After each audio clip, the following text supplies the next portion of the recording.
तो 27 दिन बाद भाई मेरा वीज़ा आया था कि ऑफर लेटर्स क्यों स्लो आ रहे हैं, क्या क्राइटेरिया और टफ होता जा रहा है, कैसे क्यों स्लो आ रहा है।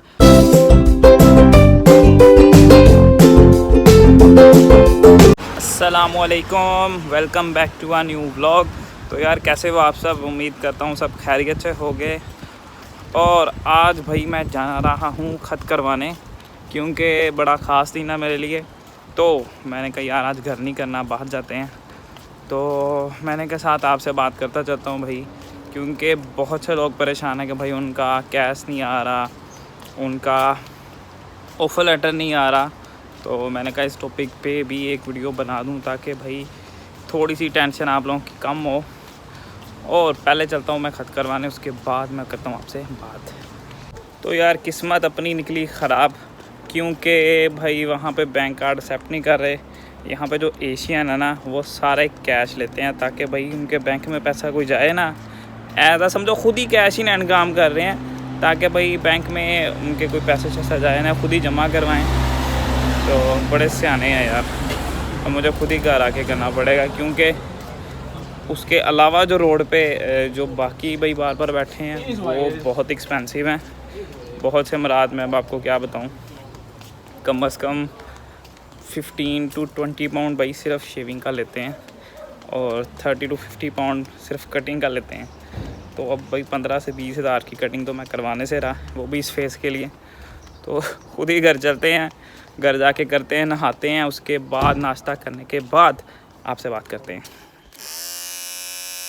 ओ वेलकम बैक है यार। नहा धो मैंने लिया है और तैयार होने से पहले मैंने कहा यार मैं वीडियो कंप्लीट करता जाऊं। तो अब बताता हूं मैं आपको रीज़न कि आप लोगों के भाई ऑफर लेटर्स क्यों स्लो आ रहे हैं, कैश क्यों स्लो आ रहा है, आप लोगों के वीज़े क्यों स्लो लग रहे हैं। भाई आप लोगों को पता है कि पिछले दिनों में यूक्रेन वार चली थी, उसकी वजह से इन्होंने क्या किया था कि कुछ कंट्रीज़ में जो प्योरिटी और सुपर प्योरिटी वाले जो वीज़े थे भाई वो कर दिए थे बंद।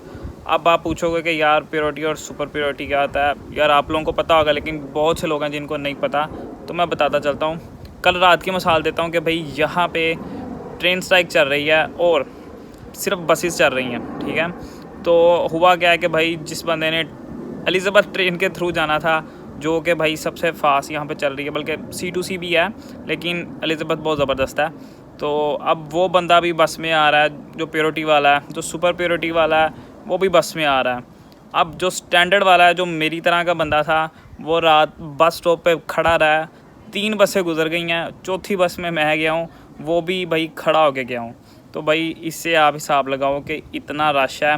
क्योंकि अब आप लोगों को भी पता है कि भाई कितने लोगों ने अप्लाई किया हुआ है, तो इसमें आपका नंबर कहाँ पे लगेगा तो खुद ही सोच लेना। इसके बाद दूसरी रीज़न ये है कि भाई मैं अपनी मिसाल देता हूँ कि जब मैंने वीज़ा अप्लाई किया हुआ था उस टाइम दिसंबर था, और दिसंबर में थी भाई यहाँ पे क्रिसमस की छुट्टियाँ।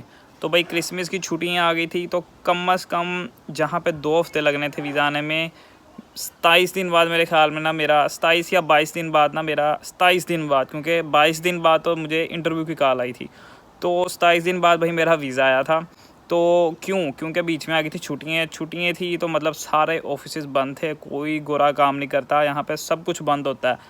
तो हुआ भी ये है कि भाई पिछले दिनों में जिन लोगों ने मुझे सब्सक्राइब किया हुआ है, तो भाई वो जानते हैं कि पिछले दिनों मैंने जुबली इवेंट पे काम किया था।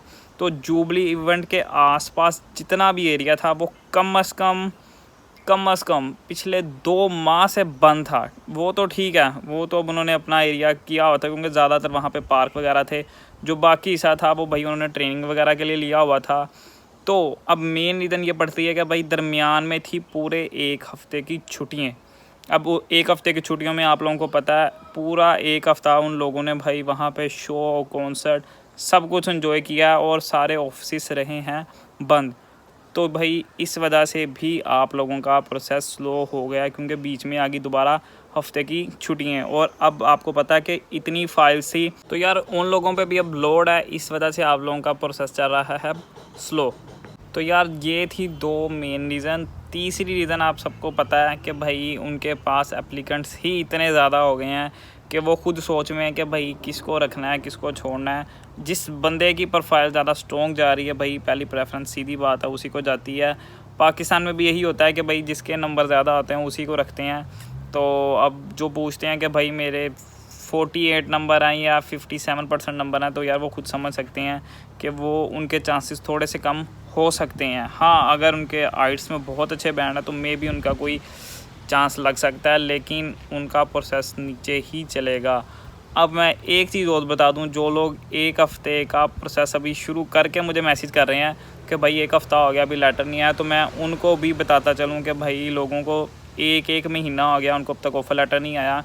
और ये यकीन मानो उन लोगों की बेवकूफ़ी है, क्योंकि उन्होंने सिर्फ एक जगह अप्लाई किया हुआ है और उसी जगह पे बैठे हुए हैं। यकीन मानो मैंने भी बर्मिंघम जाना था, मैंने भी BCU में अप्लाई किया हुआ था, लेकिन शुक्र है कि मैंने 3 और यूनिवर्सिटियों में भी अप्लाई किया था।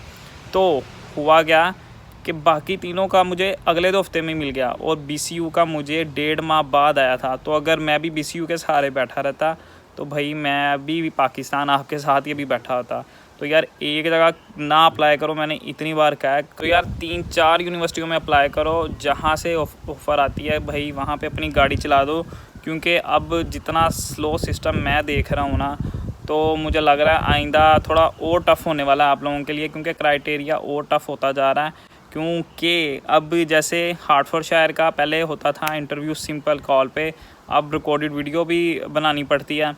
तो भाई बेस्ट ऑफ लक है, जो तो हार्टफोर्डशायर में आ रहे हैं इंशाल्लाह ज़रूर मिलेंगे। तो उम्मीद करता हूँ भाई आप लोगों को कुछ समझ में आया होगा। अगर कुछ समझ में आया तो भाई वीडियो को करो लाइक, और जो बगैर सब्सक्राइब किए भाई देख रहे हैं वीडियो, चैनल को करो सब्सक्राइब। मिलते हैं इंशाल्लाह अगली वीडियो में। अल्लाह हाफिज़।